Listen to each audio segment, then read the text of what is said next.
সম্মানিত ভিউয়ার্স, আসসালামু আলাইকুম। একটু পূর্বে দেখলাম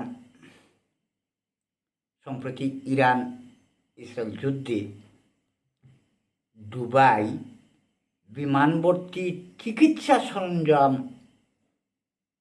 পাঠিয়েছে ইসরায়েলে যুদ্ধাহতদের চিকিৎসার জন্য।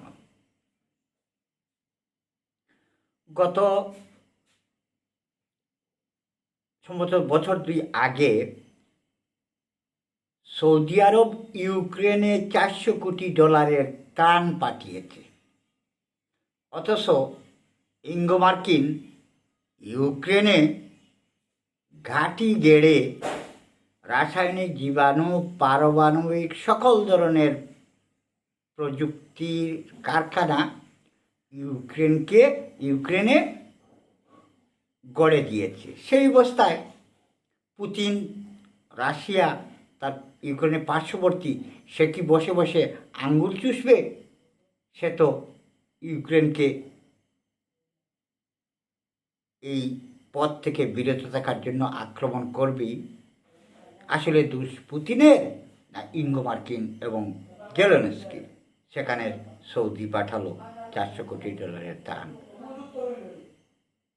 দুবাইকে প্রশ্ন করি, ফিলিস্তিনের আজ 70 বছর ধরে হত্যাযজ্ঞ, ফিলিস্তিন পুরো দখল, মুসলমানের প্রথম দখল করে, তুমি কোন চুলটা ছিঁড়লে? তারপরে যাই হোক, আমি আর এটিকানের কিছু অংশ, দুবাই, কুয়েত, কাতারে ইঙ্গো মার্কিনের প্রায় 38টি ঘাঁটি আছে। সেখানে হাজার হাজার প্লেন, হাজার হাজার সৈন্য, ড্রোন, মিসাইল, বোমা রেখেছে ইসরায়েলকে মারার জন্য? মোটেই নয়। এই মধ্যপ্রাচ্যের এক দেশকে আরেক দেশের বিরুদ্ধে লেলিয়ে দিয়ে এগুলো ব্যবহার করার জন্য মুসলিম এবং তাদের পুতুল সরকার মধ্যপ্রাচ্যে যারা আছে তাদেরকে যদি কোনো দেশপ্রেমী মধ্যপ্রাচ্যের রাজা ক্ষমতায় বসাতে চায়, তাদেরকে ধ্বংস করার জন্য, এবং কুর্দি ফুর্দি এগুলো উপজাতীয়